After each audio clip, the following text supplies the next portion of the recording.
The silent night. Elena and Max sprinted through the snow, their breath sharp in the freezing air. The tiny footprints followed, appearing fresh and deliberate, even though no one was there to make them. The child's voice continued to echo from every direction, sweet and mocking. "Come back. You forgot your gifts." Max stumbled, falling to his knees. Elena yanked him up, her own legs trembling. "Keep going. Don't stop," she cried. Behind them, Wickerson Manor's silhouette loomed like a malevolent sentinel.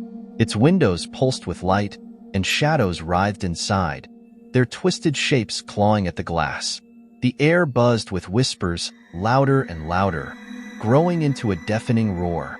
The woods thickened ahead, their skeletal branches reaching out like fingers. Snow clung to their gnarled trunks, and the path disappeared beneath the dense underbrush.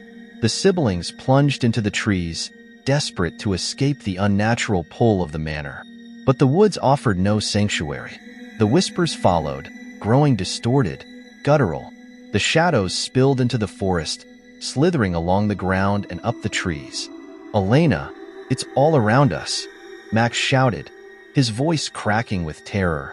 The temperature dropped even further, and the snow beneath them turned black, sticky, and warm. Max froze, staring down at his boots. "What is this?" he whispered. Elena shone her flashlight on the ground. The snow wasn't snow anymore. It was flesh, pale, pulsing flesh. Veins ran through it like roots, and with every step, the ground shifted, groaning as if alive. Then the whispers stopped. Silence fell, heavier than the cold. "Elena," Max said, pointing ahead. In the distance stood a figure. It was the child from the crib, or what was left of it. Its head was twisted nearly backward, and its limbs stretched unnaturally, the joints bending the wrong way. Its eyeless sockets glowed faintly as it smiled, revealing teeth that were far too sharp. "You're going the wrong way," it said, its voice layered with countless others. "The party's back at the house." Elena grabbed Max's hand, pulling him to the side. The figure didn't move but tilted its head further, cracking the bones in its neck as it let out a distorted laugh. "Run, little mice. The night is long, and the forest is hungry." The siblings bolted, but the forest shifted around them. Trees twisted and reformed, closing in. Branches lashed out, slicing at their faces and clothes. The pulsing ground began to tremble, and from its surface, blackened arms burst forth, clawing at their legs. "Elena, help!" Max screamed as one icy hand gripped his ankle, pulling him down. Elena turned, stomping on the arm until it cracked and released Max. She hauled him up, the two of them sprinting blindly until they stumbled into a clearing. For a moment, they dared to hope they'd escaped. But in the center of the clearing stood something worse than the house or the woods. It was a massive Christmas tree, its trunk made of writhing human forms. Faces pressed through the bark, their mouths frozen in silent screams.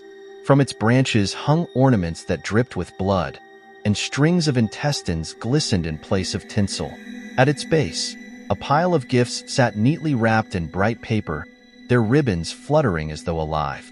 One of the boxes moved, shaking violently. Then another. The lids burst open, and out crawled more of the creatures. Childlike but twisted, their eyeless faces grinning hungrily. "Pick a gift," a voice boomed, deep and resonant, coming from everywhere at once. "It's Christmas Eve. Everyone must take a gift." The creatures began to crawl toward them, their movements jerky but fast. "Run, Max," Elena shouted, but the forest had closed in behind them. The only way out was past the tree and the creatures. Max grabbed a branch from the ground, swinging it wildly as the first creature lunged at him. It shrieked as it was struck, its body collapsing into a pile of ash. But more came, their jagged claws swiping at the siblings as they fought their way toward the tree. "Elena, the gifts!" Max yelled. "What if that's the way out?" "Are you insane?" she screamed, dodging a swipe. But there was no time to argue. One of the creatures tackled Max, pinning him to the ground. Its mouth opened impossibly wide, ready to bite. Elena grabbed the nearest gift and hurled it at the creature. The box exploded, releasing a blinding light that vaporized the creature instantly. Max scrambled to his feet. Grab more. Now. They ripped open the gifts, each one unleashing a burst of light, fire, or shadow that obliterated the crawling horrors. The ground trembled violently, the tree letting out an unholy wail as its grotesque ornaments began to fall, shattering into pools of black liquid. The siblings tore through the last of the creatures, the tree's cries growing louder with each step. At the base of the trunk, a gaping hole appeared, swirling with darkness. "It's a trap," Elena shouted, but the ground beneath them gave way, pulling them into the void. They fell for what felt like hours, tumbling through freezing air. When they landed, it was in a room they knew too well. The Wickerson Manor parlor. The tree stood tall, its ornaments whole, its lights blinking cheerfully. The whispers began again, louder this time, joined by laughter that echoed endlessly. "Elena," Max whispered, pointing to the windows. Outside, the snow was gone.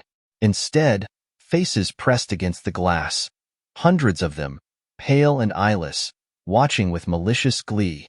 From the shadows, the skeletal figure emerged once more, taller than before, its grin impossibly wide. "Welcome home," it said, spreading its arms. The door slammed shut behind them.